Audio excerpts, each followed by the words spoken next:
Bien, les comentaba de el diagrama de influencia que veíamos la vez pasada. Básicamente nos va sirviendo para poder ir formando un tipo de respuesta de cómo las cargas aplicadas se pueden ir distribuyendo sobre, en este caso, una viga simplemente apoyada. ¿Para qué nos va a servir esto? Pues obviamente nosotros, como les decías, la última clase, lo que tenemos que revisar es de las diferentes cargas, es decir, de de las tres cargas puntuales que puede producir las llantas, ¿sí? Lo que nosotros debemos de ir tomando en consideración es precisamente que cada una de estas a diferentes distancias y obviamente con la variante de distancia, eh, pues de separación variable en el último eje. Si ustedes se dan cuenta, pues genera un tipo de posición variante de la carga resultante total. ¿Sí? Es decir, que si por ejemplo nosotros tuviéramos el eje más grande en la parte de la llanta trasera, lo más separado posible, el problema que va a dar es de que la resultante no eh, se empieza a separar de la carga de 3.6. Y como la distancia que no cambia es la carga de los 3.6 toneladas separada a los 4.27 contra los 14.5. Generalmente estas pues no son las que determinan la posición final. Bueno, a sabiendas de eso sabemos, pues se determina de que la carga R total lo que va a hacer, eh, lo que va a hacer la carga total es precisamente una carga vertical, como ustedes lo veían en análisis estructural o pues los cursos básicos, ¿no? Donde viéramos motores de cargas en vertical y demás, momentos horizontales, etcétera, etcétera. Pero que empieza a generarnos en este caso a nuestra viga simplemente apoyada, ¿sí? Normalmente en puentes, ustedes recuerden que siempre van a tener una sección, pues una longitud que cubrir. O sea, eso es un hecho, ¿no? Los puentes siempre nos cubren una luz determinada. Entonces, normalmente para poder eliminar alguna reacción, se entenderá que si nosotros intentásemos resolver esto por medio de otras metodologías, como por ejemplo sumatoria de fuerzas, y digamos alguien dice, bueno, pero para poder encontrar la variante, aquí puedo utilizar, ¿qué les digo yo? Por ejemplo, sumatoria de momentos, ¿sí? O sea, si bien es cierto, tengo, ok, sí, sumatoria de fuerzas verticales, pero también podría sacar sumatoria de momentos. Pues produzco más ecuaciones y con por lo menos dos ecuaciones puedo encontrar dos incógnitas, ¿no? Etcétera, etcétera. El inconveniente o el detalle está en que cuando nosotros tenemos precisamente puentes que cubren una longitud determinada L, podemos resolver este tipo de elementos barra o vigas a través de un seccionamiento. Entonces, la forma más práctica de cortar, sí, cortar o dividir pues nuestra viga o nuestro puente es precisamente a tal punto que nosotros literalmente cortamos ¿cómo se llama esto? Vamos a cortar el puente a la mitad, ¿verdad? O sea, independientemente de la longitud, lo cortamos a L medios. ¿Y qué hacemos con eso? Vamos a poder encontrar la medida a partir de una distancia X, donde nosotros vamos a asumir que las cargas se encuentran en este lado, ¿sí? Las distancias que sí conocemos es, bueno, tenemos que fijar una carga. Si nosotros nombramos de izquierda a derecha, aquí entiéndase que va el cabezal. Por lo tanto, tendríamos entonces el cabezal como carga P1, ¿sí? Tenemos la carga P1, que es el cabezal, que son los 4.27. Y luego empezamos a tener la carga P2. La D1 se entenderá entonces que es equivalente a los 4.27. Claro está. Pero La distancia que sí puede variar es esta separación, la de sub 2, ¿sí? Entonces, como esa es la que varía, lo que nosotros vamos a fijar es lo siguiente. De la división de L medios, ¿sí? Donde se encuentra la línea central, la center line, por eso el CL, nosotros desarrollamos una distancia determinada X, ¿sí? Bueno, una distancia X sería, ¿no? La distancia X será la posición a donde se encuentre la segunda carga de la llanta, en este caso la P2. Como la D2 es la variable, como bien lo dijimos hace un momento, ahí estará ubicada la carga P3. Entonces, la distancia X va a ser esa medida del centro del claro, pues de los L medios, hacia el segundo eje del camión. Y luego tenemos un X'. Ok, ese X' ¿qué significa? Que vamos a tener la medida del segundo eje, ¿sí? Hacia la resultante. Entonces tenemos el segundo eje y empezamos a medir de izquierda a derecha hasta donde nos encontremos el valor de R. ¿Ok? Es solamente ir nombrando las diferentes posiciones. Y nosotros debemos de medir siempre la distancia X, cual aparecía precisamente en el esquema anterior. ¿Sí? Bueno, entonces digamos que ahora si nosotros lo trasladamos a nivel esquemático, pues ¿qué empieza a suceder? Mm, Imagínense que nosotros tenemos un puente de 10 metros. ¿Ok? Recuerden que la distancia mínima es de 4.27, pero entre la carga 2 y 3, ese 4.27 puede aumentar, ¿no? O sea, puede llegar a 9 y fracción, ¿no? Entonces, ¿qué pasaría para un puente que solo tiene 10 metros? Pues varios temas, y específicamente es de que con un valor tan pequeño a nivel de longitud, lo que nosotros tendríamos es de que, si se fijan, no podría entrar la carga P3 si es que estuviese separada a, ¿qué les digo yo? 6 metros, por ejemplo. 6 metros menos 4.27, digamos que el camión ya naturalmente salió de la longitud del puente. Puesto. Entonces, puntos críticos. Bueno, digamos que a la mitad del puente de 10, ¿sí? Nosotros vamos a ubicar en una posición aleatoria. Por supuesto, vamos a desfasar imaginariamente la primera carga de la reacción, ¿sí?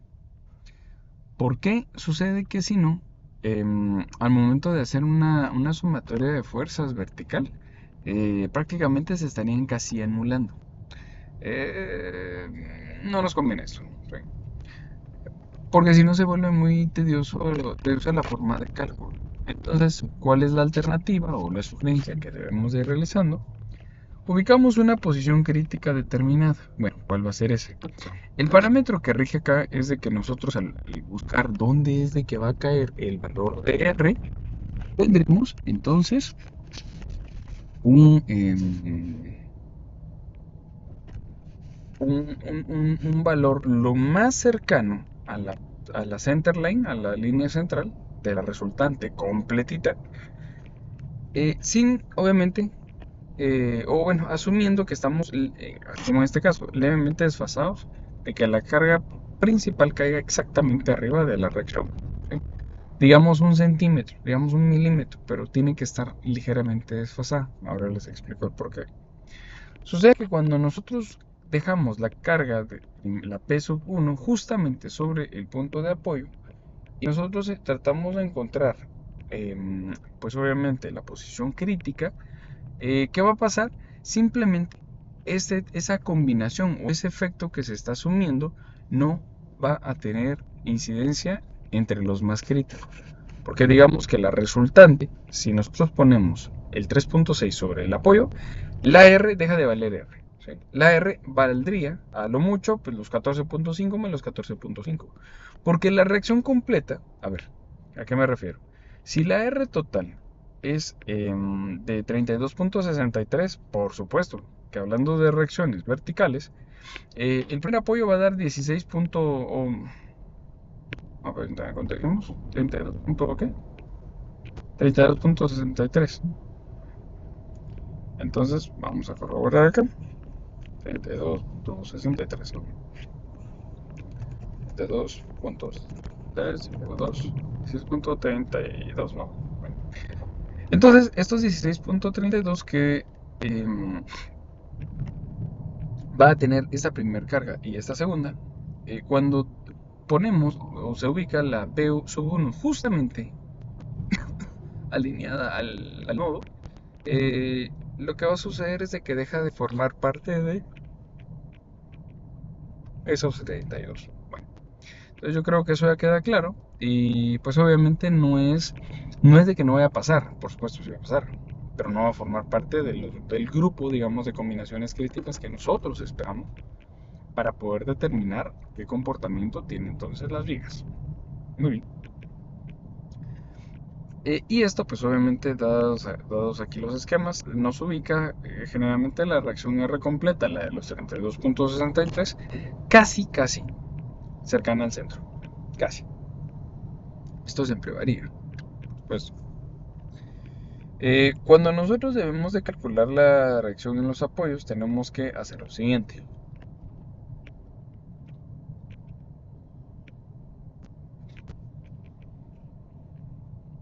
Vamos a hacer el método que les mencionaba de cortar o de seccionar. ¿Sí? Eh, con esto, lo que nosotros debemos de procurar es de que si tenemos una reacción, ojo, aquí estamos asumiendo lo siguiente. Los 13, ¿verdad?, que nosotros esperamos, justamente en la... Bueno, aquí hubo una variación porque aquí aparecen 3.6, 14.5, 14.5. Y el valor que yo les calculo aquí está sobre 3.63 por 32.63. Sí, entonces, bueno, ¿qué vamos a tener?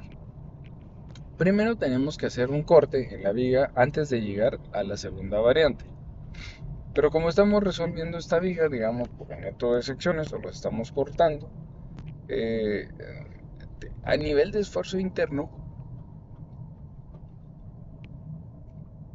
nosotros debemos de ubicar un momento de reacción que sería este MP sub 2. ¿Ok?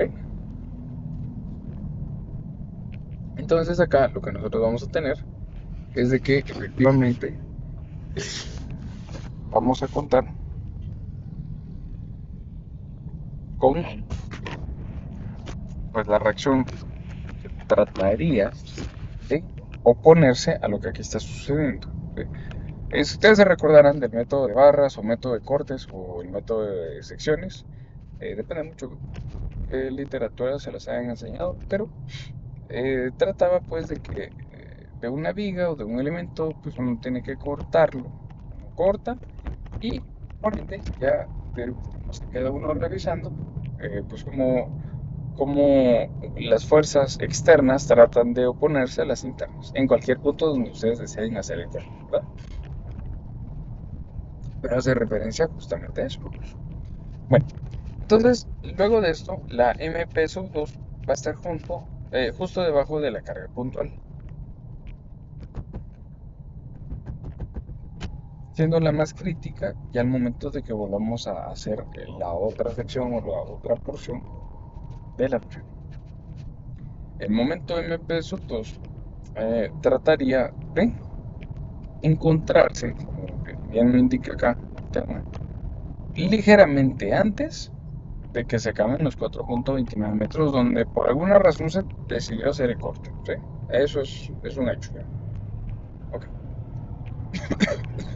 Si nosotros sumamos el 4.29, ¿verdad? Metros, es el que nosotros estamos tomando como punto de apoyo de esta reacción para poder anotar justamente la reacción vertical. Tendríamos la distancia completa de los 4.29. Ah, perdón. Disculpe, ese es el punto pivote, perdón. El punto de origen o el punto pivote, nosotros lo estamos definiendo como ese MP sub 2 donde se encuentra ubicado y justamente allí lo que tenemos que hacer es el trazo, ¿verdad? De sumatoria de momentos.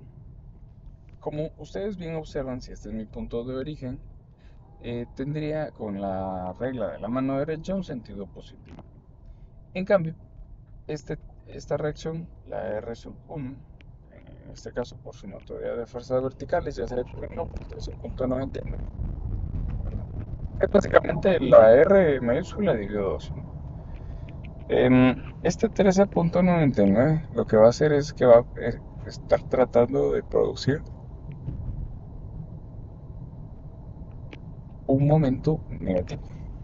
El 3.6 no. Él va a tratar de hacer un momento positivo. Cuando nosotros ponemos los momentos, o bueno, y que toda esta sumatoria es igual a cero, pero digamos que ahí pasamos el MP sub 2 al que está restando de un lado, lo pasamos a sumar del otro. Luego nos viene que dar este tipo de eh, esta combinación, ¿sí? Bueno, ¿y cómo va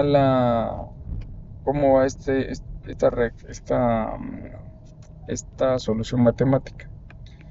Resulta ser que el MP2 va a tener un valor de 44.65 toneladas sobre metro. Como bien hablábamos hace un momento, eh, esto debería encontrarse justo debajo de la carga puntual, un poquito antes, ¿no?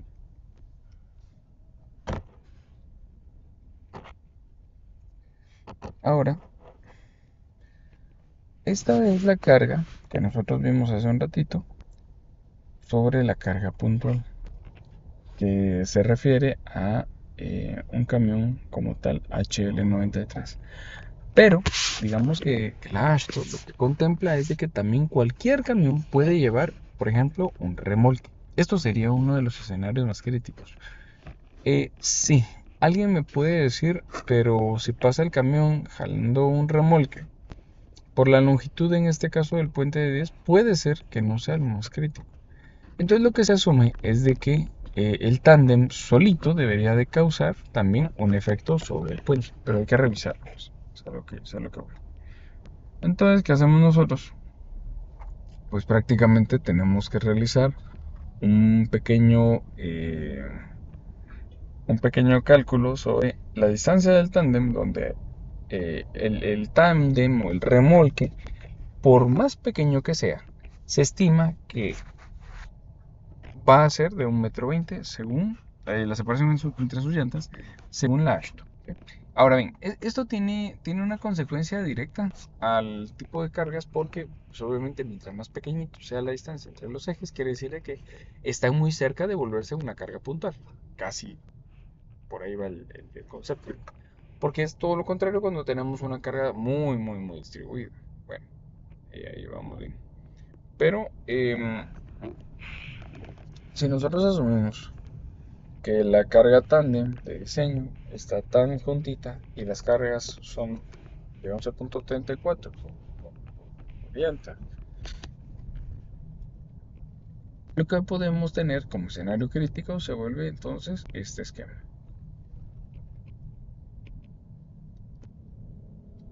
Esto quiere decir de que nosotros tendríamos una separación de 0.3 metros, ¿sí?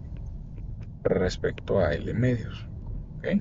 Bueno, el cálculo resultante, si hacemos el mismo procedimiento, permítanme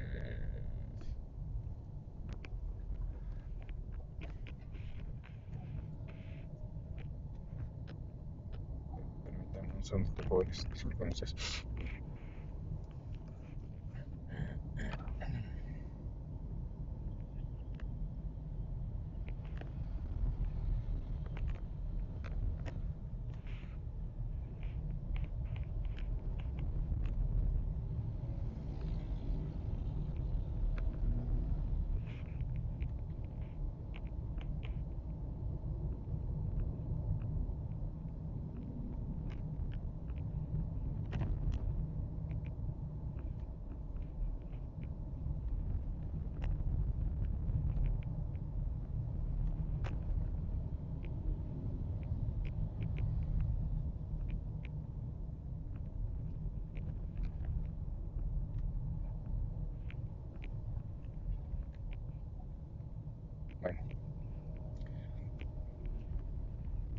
Bueno, Ok, vamos a ver acá.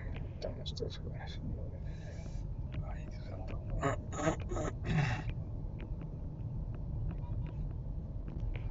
Ok. La ubicación más crítica del tándem de la reacción R va a ser, según lo que se determina acá, de 5.30, ¿sí? ¿Cómo podemos determinar eso? Em, pues obviamente cuando nosotros estamos tratando de ubicar el centroide, ¿sí? Digamos que buscamos una equivalencia a partir de la línea central. Digamos que si solo esta carita estuviera, lo más crítico es de que R esté, pues, casi o muy cercano a la mitad. ¿Ok? Si hacemos sumatoria de momentos, lo que va a pasar es de que vamos a tener menos R, una distancia de 5.30. eh, y esto lo que nos va a generar es, pues ya traduciéndolo a reacciones, pues encontramos la reacción en el punto B. Aquí disculpen, no tiene los nombres, pero este es el punto A, este es el punto B. Y esto lo que nos hace es 12.02. ¿Ok? Eh,